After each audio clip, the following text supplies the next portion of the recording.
મહારાજજી પધાર્યા. શ્રી વેદવ્યાસજીએ સમાધિમાં સંપૂર્ણ શ્રીમદ ભાગવતજીના દર્શન કર્યા. એટલે શ્રીમદ ભાગવતનું એક નામ પડી ગયું સમાધિ ભાષ્ય. વિચાર કર્યો કે આ ભાગવત કોને ભણાવવું? ઉત્તમ અધિકારી શ્રી સુખદેવજી હતા, એમને ભાગવત ભણાવ્યું. પોતે નિવૃત્ત થયા. મહાભારતનો પ્રસંગ એનું અનુસંધાન લીધું. યુદ્ધ પૂર્ણ થયું. રાત્રિનો સમય હતો. દુર્યોધનના પ્રાણ જતા ન હતા. અશ્વત્થામાએ પૂછ્યું કે પ્રાણ કેમ નથી જતા? એટલે કહ્યું કે પાંડવો જીવે છે. આખું જીવન એમને મારવાને માટે પ્રયત્ન કર્યો, તે છતાં પણ જીવે છે, માટે પ્રાણ જતા નથી. આ હ્યુમન સાયકોલોજી આ શ્લોક સમજાવે છે. મારી પાસે જે વસ્તુ નથી એનું મને દુઃખ નથી, પણ સામાન્ય પાસે એ વસ્તુ છે એનું મને વધારે દુઃખ છે.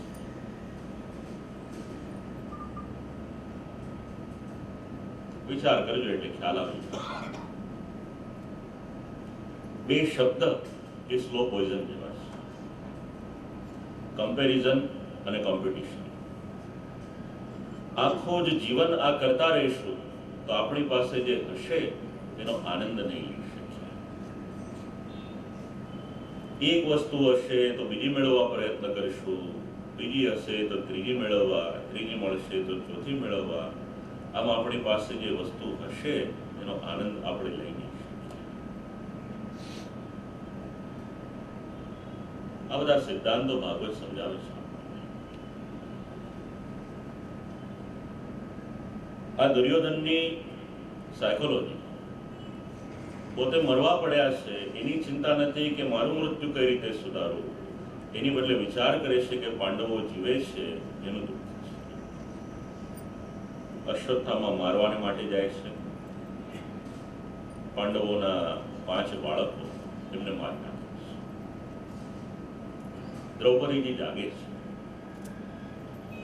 જાગીને રુદન કરે છે. જુએ છે તો 5 બાળકો એ સમયે મસ્તક વગરના પડ્યા છે. કોઈ પણ માં હોય એનું મન એ વિચલિત થાય જ, દુઃખ થાય જ.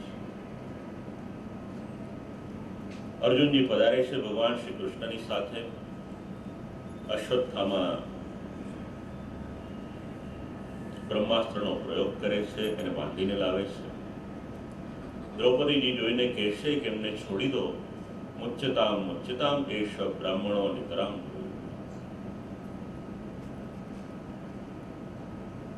લોકો એવું માને છે કે પ્રાચીન ભારતમાં સ્ત્રી શિક્ષણ ન હતું, પણ રામાયણ, મહાભારત, ભાગવત આ બધા કાળની સ્ત્રીઓના પાત્ર આપણે વાંચીએ તો આપણને ખ્યાલ આવશે કે એ સમયે સ્ત્રીઓમાં ભણતર કેટલું હતું. એક શ્લોક દ્રૌપદીજી કેટલા ક્વોલિફાઈડ હતા એનું પ્રમાણપત્ર આપે છે. મહાભારત તો ત્યાં સુધી સમજાવે છે દ્રૌપદીજીને માટે પાંડવો જે સંપત્તિ કમાય એ કમાયેલી બધી જ સંપત્તિ દ્રૌપદીજીને આપે અને એની વ્યવસ્થા એટલે ફાઇનાન્શિયલ મેનેજમેન્ટનું કામ એ દ્રૌપદીજી કરે. યુધિષ્ઠિર રાજાને ત્યાં દરરોજ 80,000 બ્રાહ્મણો ભોજન કરે, સોનાના પાત્ર. કલ્પના કરી જુઓ કે રસોડું કેટલું મોટું છે. અને આ આખો વહીવટ સંભાળે એ દ્રૌપદીજી સંભાળે. જો ઘરે દીકરી હોય તો એને દ્રૌપદીજીનું પાત્ર એ સમજાવવા જેવું છે. લોકોને ખબર નથી એટલા માટે દ્રૌપદીજીના 5 પતિઓને માટે શંકા કરે છે. દ્રૌપદીજીનો જન્મ એ સામાન્ય સ્ત્રીની જેવું નથી. યજ્ઞની વેદીમાંથી દ્રૌપદીજીનો જન્મ છે. અને એમના 5 પતિ એટલે 5 પાંડવ એ તમારી મારી જેવા માણસો નથી. ધર્મનો અવતાર યુધિષ્ઠિર રાજા છે. વાયુદેવનો અંશ લઈ ભીમસેન પધાર્યા છે, ઇન્દ્રદેવનો અંશ લઈને અર્જુનજી પધાર્યા છે. આમ પાંચે પાંડવો કોઈક ને કોઈક દેવનો અંશ છે.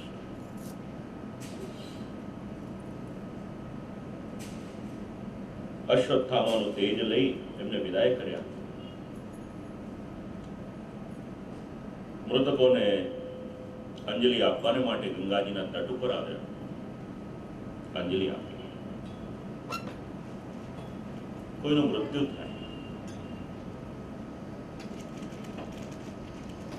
અગ્નિદાહ આપવામાં આવે. ત્યાર પછી બધી ક્રિયાઓ કરવામાં આવે, એમાં મૃતકને અંજલિ આપવામાં આવે છે.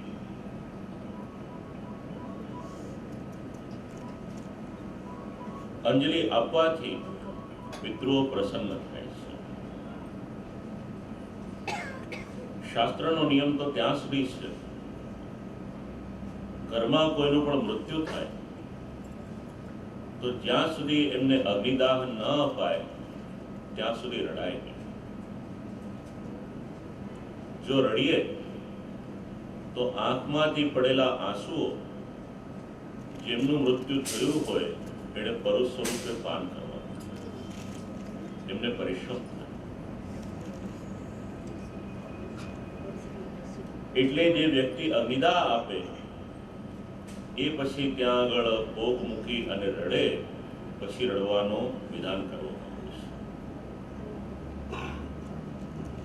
પહેલાના સમયમાં ત્રૈવર્ણિક હતા એ યજ્ઞોપવિત પહેરતા હતા, બ્રાહ્મણ, ક્ષત્રિય અને વૈશ્ય. તો યજ્ઞોપવિત લે ત્યારે એને ઘણા બધા સિદ્ધાંતો સમજાવવામાં આવે. એમાં એક નાનું એવું વાક્ય છે 4.5 અક્ષરનું કે અશ્મા ભવ. અશ્માનો અર્થ થાય પથ્થર. કે જીવનમાં ગમે એટલી વિકટ પરિસ્થિતિ આવે એ સહન કરવાની તારામાં શક્તિ હોવી જોઈએ. આ બધું નાનપણમાં શીખવાડવામાં આવતું. આજના સમાજમાં આપણે જોઈએ તો ટોલરન્સ લેવલ લગભગ સહન શક્તિ ધીરે ધીરે ઘટતી જાય છે. પેપરમાં ઘણા બધા એના પ્રસંગો આવે છે. હમણાં વાંચ્યું હતું, એક શેઠે એના માણસને કંઈક કહ્યું, હવે માણસથી સહન નહીં થયું તો એની હાર્ટી સાથી ઉડાવી દીધી. બીજો એક પ્રસંગ વાંચ્યો હતો, શેઠ એના કર્મચારીને ખીજાયા તો એ બંને જણાએ રાતના શેઠની ઓફિસ પાડી નાખી. આ બધા 20, 22 વર્ષના છોકરાઓ. સહન શક્તિ ડે બાય ડે ઘટતી ગઈ. તો આ બધું આપણને ભાગવત સમજાવે છે, શીખવાડે છે કે આપણું જીવન કેવું હોવું જોઈએ.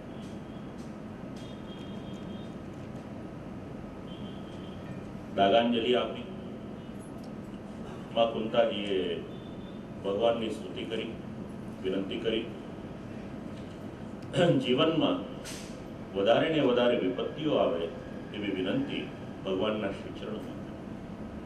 વિપદસ્સંતુ નશ્યસ્વ તત્ર તત્ર જગદ્ગુરો. આપણે બધા સુખ માંગીએ છીએ. શ્રીમદ ભાગવતના 2 પાત્ર એવા છે કે ભગવાનની પાસે દુઃખ માંગે છે. 9મા સ્કંદમાં એક પાત્ર એવું છે, ભગવાનને વિનંતી કરે છે આખી જ દુનિયાનું દુઃખ હોય એ કેવળ મને આપી દો એટલે બાકીના બધા જ સુખી થઈ અને જીવી શકે. આ માંગનારનું કલેજું કેવું હશે. આપણને તો જરા પણ દુઃખ પડે તો આપણાથી સહન ન થાય, અને આ ભાગવતના પાત્ર એવું કહેશે કે અમને નિરંતર દુઃખ આપો જેના દ્વારા ભગવાનનું સાનિધ્ય.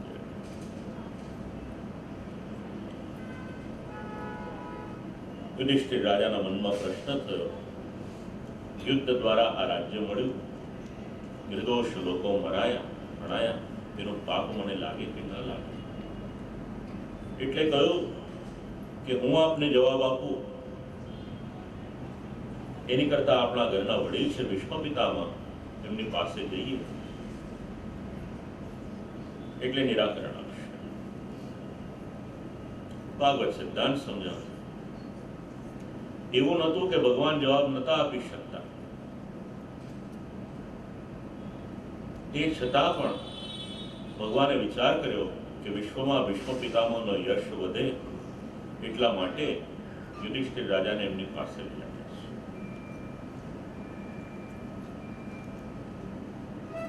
જો મહાભારતમાં ભગવાન શ્રી કૃષ્ણ પછી ઉત્તમમાં ઉત્તમ પાત્ર તરીકે કોઈનું નામ મૂકવાનું હોય તો એ ભીષ્મ પિતામહ છે. એક એક વચન આપણે વાંચીએ ત્યારે આપણને ખ્યાલ આવે કે ભીષ્મ પિતામહ કોણ છે. ભગવાન બધાને લઈને પધાર્યા છે. ત્યાં આગળ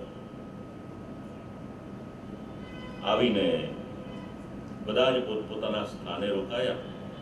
ભગવાન શ્રી કૃષ્ણ ભીષ્મ પિતામહના ચરણની પાસે ઉભા છે. સામાન્ય નિયમ એવો છે કે વિશ્વના લોકો શ્રી ઠાકોરજીના શ્રી ચરણ પાસે ઉભા રહે. ભગવાન આજે ઉભા છે ભીષ્મ પિતામહના ચરણની પાસે. આપણને બધાને કંઈક સમજાવે છે. જીવનમાં કોઈકનો અંત સમય, કોઈના પ્રાણ જતા, એનું મૃત્યુ સુધારી શકીએ તો સારું, પણ સુધારી ન શકીએ તેનું મૃત્યુ બગાડવું નહીં. અંત સમય હોય, લૌકિકમાંથી આસક્તિ છૂટી ગઈ હોય તો પાસે જઈને પોતાનું નામ બોલી અને વારંવાર એમને પાછા લૌકિકમાં કે સંસારમાં લાવવાને માટે પ્રયત્ન ન કરવો. આપણે બધા શું કરી શકવાના આ સમય? શક્ય હોય તો ભગવાનનું નામ.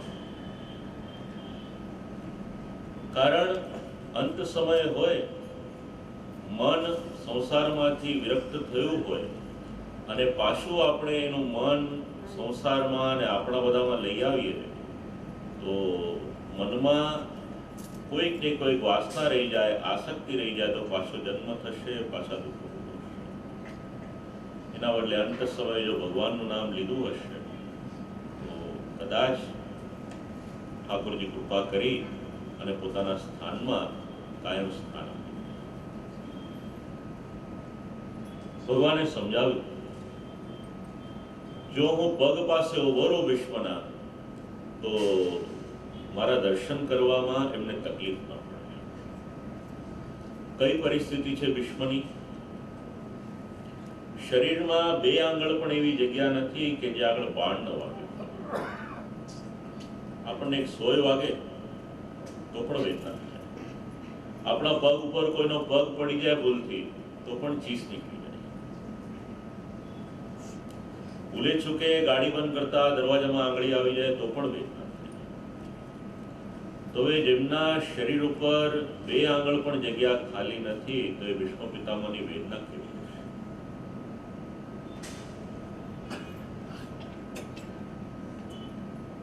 ભગવાન પધાર્યા, દક્ષિણ દિશા તરફ બિરાજ્યા છે. જેમનો નિધન આવવાનો સમય હોય અથવા તો મૃત્યુ થઈ ગયું હોય એમનું મસ્તક એ ઉત્તર દિશા તરફ, એટલે પગ દક્ષિણ દિશા તરફ.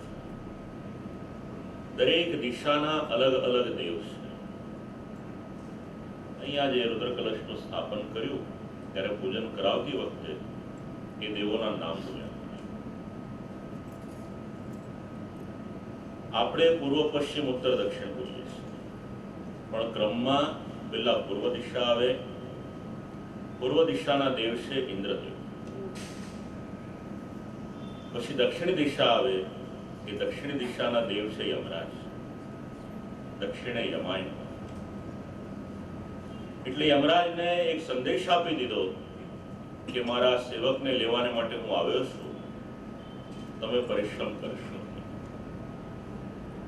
આ ભગવાનનો થયેલો અનુગ્રહ. ભીષ્મ પિતામહે વિનંતી કરી કે પ્રભુ, જ્યાં સુધી મારા પ્રાણ ન જાય ત્યાં સુધી આપ અહીંયા જ બિરાજજો.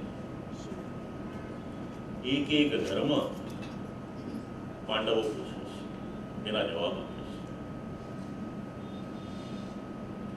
આમ તો પાંડવોને દુઃખ ન આવે, કારણ કે બધા પરાક્રમી છે, પણ દુઃખ એ ભગવાને આપેલું.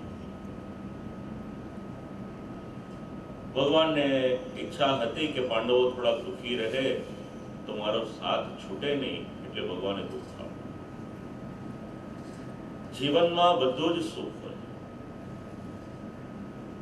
પણ એક દુઃખ હોય. પાંડવો યુદ્ધ જીતી ગયા, આખી પૃથ્વીનું શાસન મળી ગયું, બધું જ મળી ગયું, કઈ મેળવવાનું બાકી ન હતું. ત્યારે એમના 5 બાળકોને લઈ લીધા. તો એક દુઃખ એ ભગવત કૃપા સમજી એને અપનાવી લેવાનું કે આપણી સન્નિધિ, આપણું સાનિધ્ય એ સતત શ્રી ઠાકોરજીના શ્રી ચરણમાં રહે, એટલા માટે ભગવાને દુઃખ આપ્યું. સુખ અને દુઃખ આખી સાયકલ છે. બીજા સ્કંદમાં આવશે તો વિચાર કરીશું એના માટે. 11 શ્લોકમાં વિશ્વ પિતામહે સ્તુતિ કરી છે. અંત સમય હોય તો આ 11 શ્લોક એની સ્તુતિ કરવાની છે. અને કદાચ નિધન થઈ પણ જાય તો પણ જો શક્ય હોય ને 1 વર્ષને માટે એમના પ્રીત્યર્થે દરરોજ સાયંકાલના સમયે આ ભીષ્મ પિતામહે જે ગાન કરેલા છે એ 11 શ્લોક એનું ગાન કરીએ તો જેમનું નિધન થયું હોય એનું કલ્યાણ થાય. ઇતિમતિરૂપકલ્પિતા વિતૃષ્ણા ભગવતી સાત્વત પુંગવે વિભૂમિ સ્વસુકુમુપ